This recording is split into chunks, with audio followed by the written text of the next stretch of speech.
Bismillah walhamdulillah wassalatu wassalam ala rasulillahi sallallahu alayhi wa sallam. Assalamu alaikum wa rahmatullahi wa barakatuh. Today, inshallah, we'll be covering the third ayah of Surah al-Fatiha, which is Malike-yawmideen. I want everyone to imagine for a minute, and I want everyone to think of their most embarrassing sin, or the worst sin that they've ever done. And now I want you to imagine that you're sitting at this drive-through movie theater, or you're sitting at this huge IMAX theater, and the screen's the biggest in the world. It's 1,000 feet by 1,000 feet. It's something huge, and there's a whole group of people behind you or with you there. There's millions of people watching you. And all of a sudden, on the screen, when you were expecting to see a movie, there's the scene that comes on which has you in it. And you are about to do that most embarrassing sin, or the biggest sin that you've ever done. Imagine how we would feel on that day. Imagine how embarrassed we would feel that everyone found out about our faults or the thing that we've done.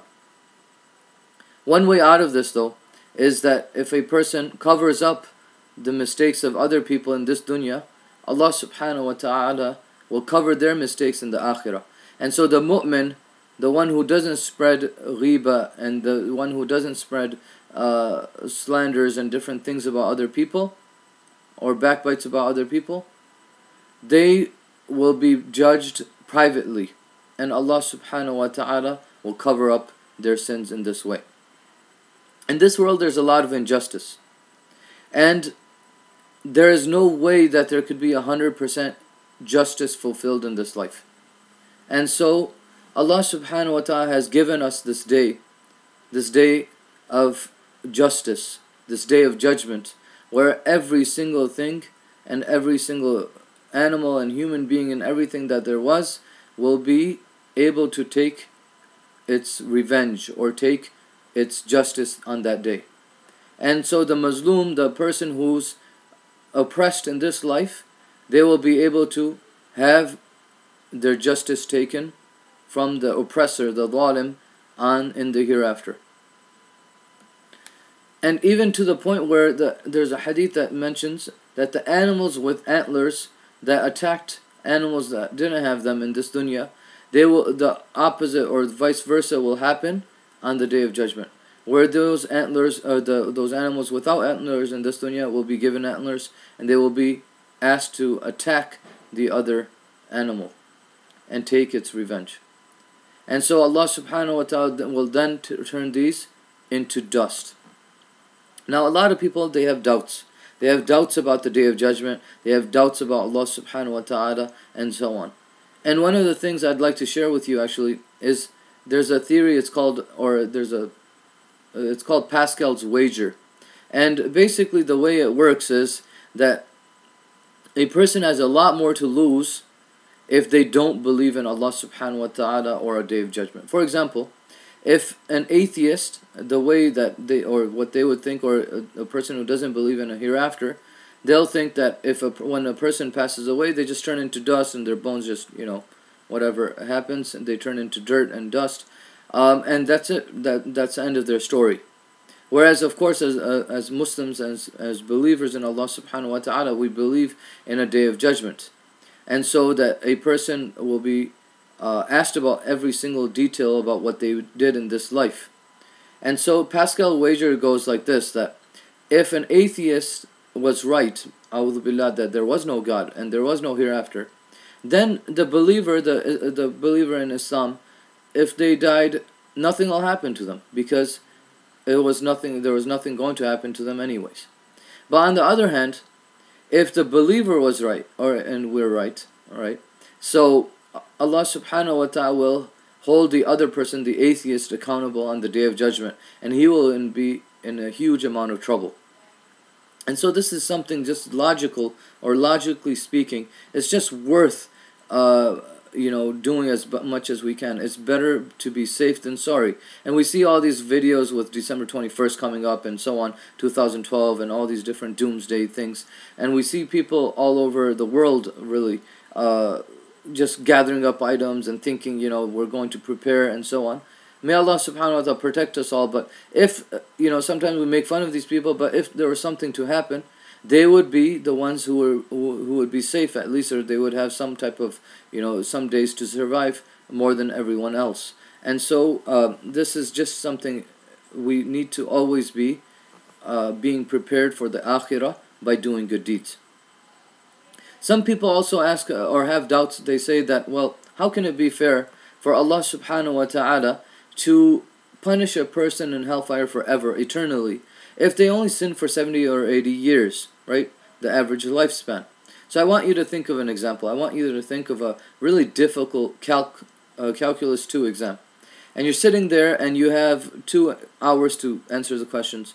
And you try your best, and you leave the answer sheet blank. You don't know how to answer any of the questions. Now, if this person was to be given, just say, even a few more hours after this, right? Or a few days, or a week, or whatever, to do this without any other help, or without any, any aid from a book or anything else, they would never be able to achieve anything on that test. Nothing would change. It would just be simply something that they wouldn't be able to do.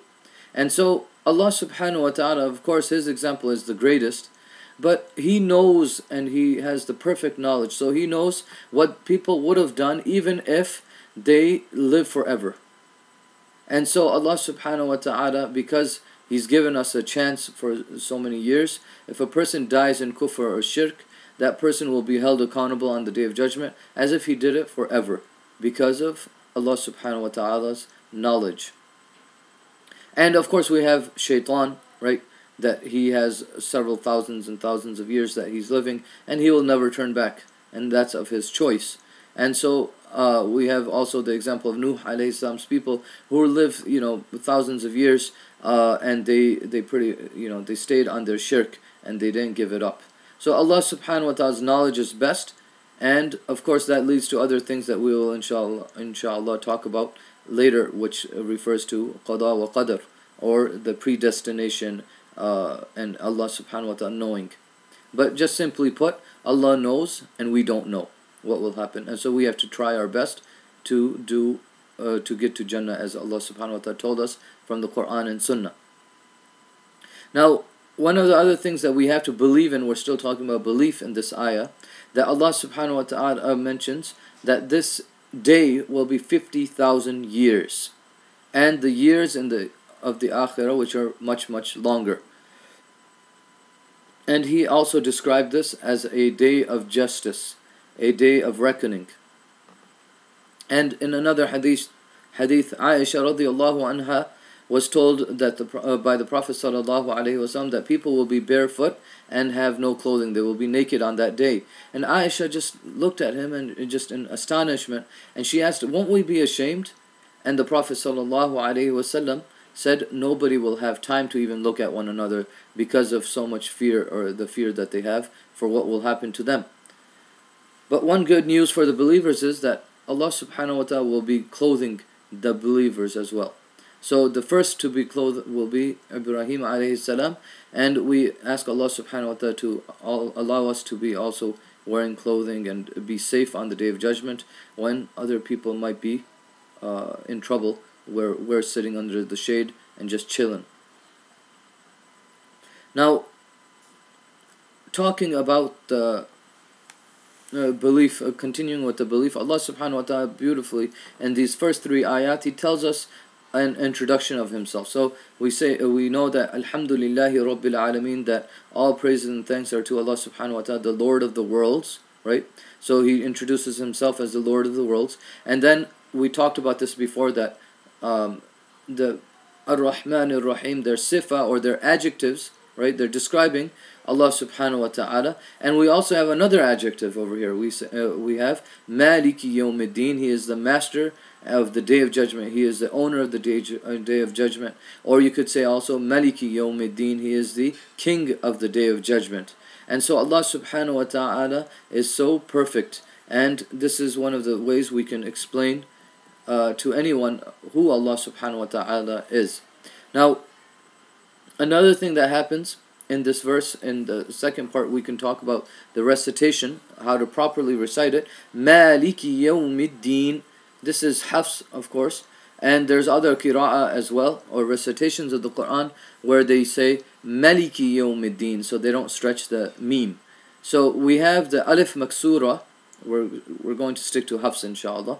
But the alif maksura, the north to south line, which is on top of the meme, it basically tells us to stretch for two. So you, instead of Malike-yawmideen with a fatha, it would be Malike-yawmideen. And so this is one of the tajweed rules that we should keep in mind. Whenever we see that line, that straight line, north and south, north to south line, we think two harakat, and stretch it for two. So Malike-yawmideen. Now, one of the things for understanding, or some of the things to understand this verse properly, as I mentioned, this is also, Malik is a sifa of Allah subhanahu wa ta'ala. Okay, the Rabbil Alameen, right? So we're continuing on. That's why it's also in the majrur state. It has a kasra, Maliki, and then we have also another rule, Yawmiddin. Okay, so Maliki, Yawm, so master of. So this is called mudaf and mudaf ilay.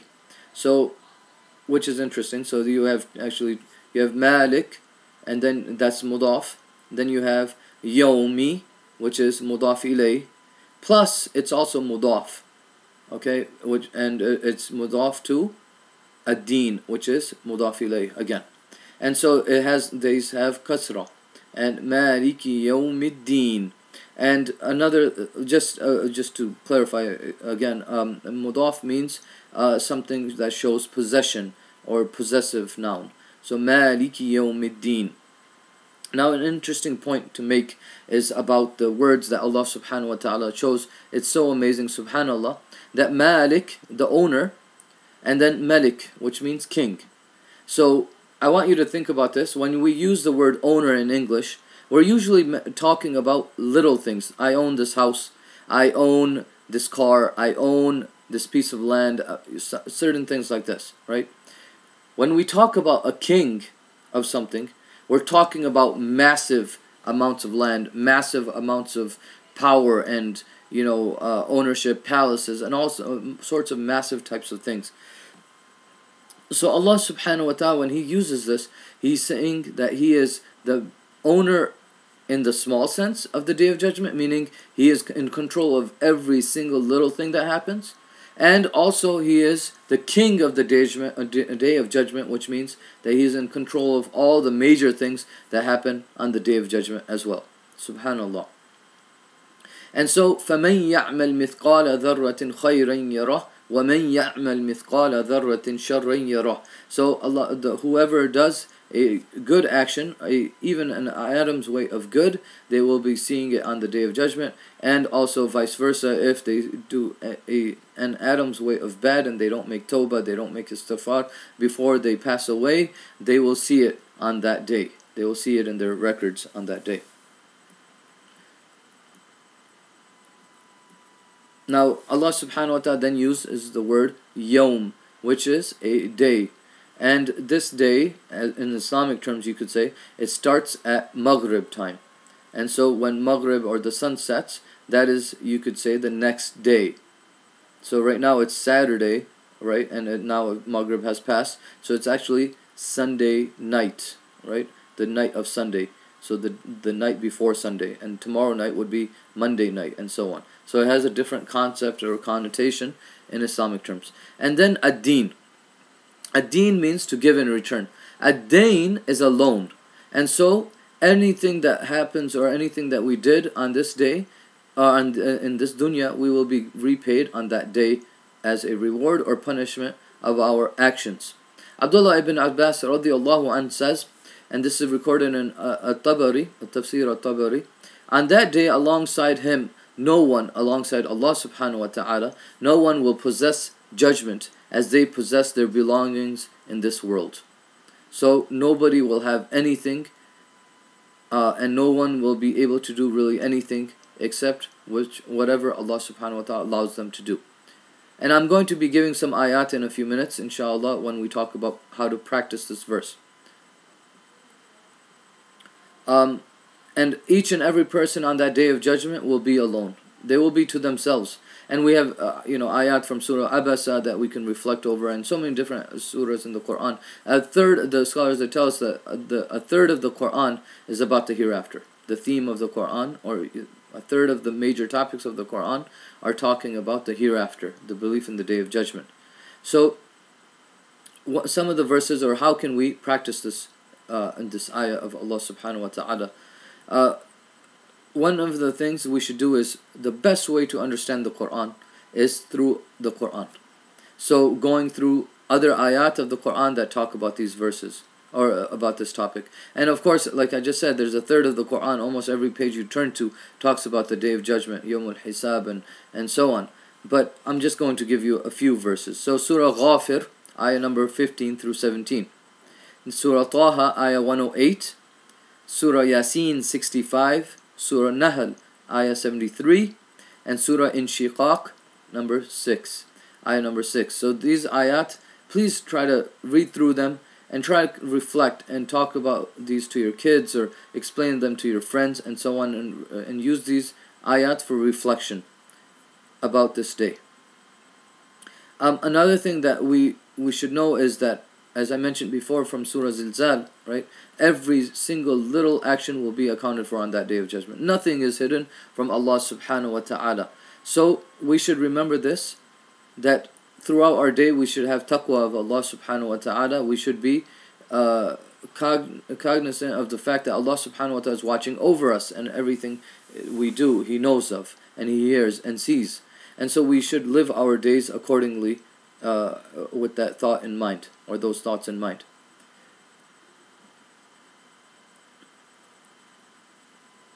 Another thing, and the last thing actually I'd like to say about this, is that we should read or say Allahumma ajanna minan nar 7 times after Fajr and Maghrib. Oh Allah, protect us from the hellfire. 7 times after Fajr and Maghrib. And some people say Allahumma ajinni minan nar, but why be so selfish? Why not say na, which means for us, and it's talking, and you're making dua for all the believers. And another hadith where the angels say Ameen to this. So let's not be stingy and say Allahumma ajanna minan nar. Oh Allah, save us from the hellfire. Now, how can we teach it to others? How can we teach this ayah to others? Last year I actually took my students, high school students, on a hike to the hereafter. And so it was a beautiful day. We went to actually Lake Tahoe, and for about 8 to 10 hours we went hiking in different places in Lake Tahoe, around the lake. And we went through waterfalls and different places, and the theme was the hereafter. So we took them step by step through the day of judgment. So this is something, maybe if you have teenage kids, or you have kids who are a little bit older who can understand and actually hike, this could be something extremely beneficial. And we really see, as teachers, we saw a change in our students after this trip. And may Allah subhanahu wa ta'ala let it stay with them as well, and also all of us benefit from these reminders.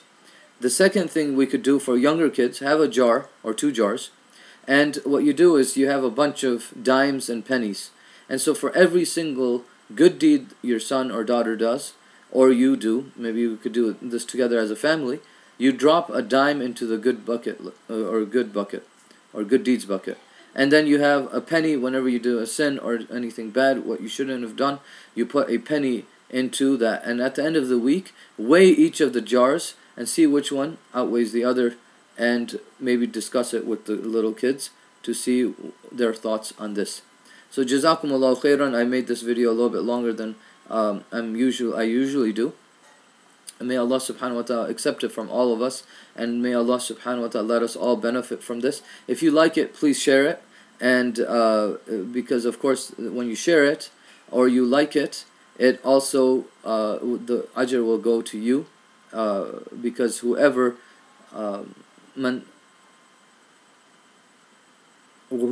spreads something good, they will receive, or whoever teaches something good, the hadith is escaping my mind right now, but whoever teaches someone something good, they will also receive the same afterwards. Jazakumullahu khairan.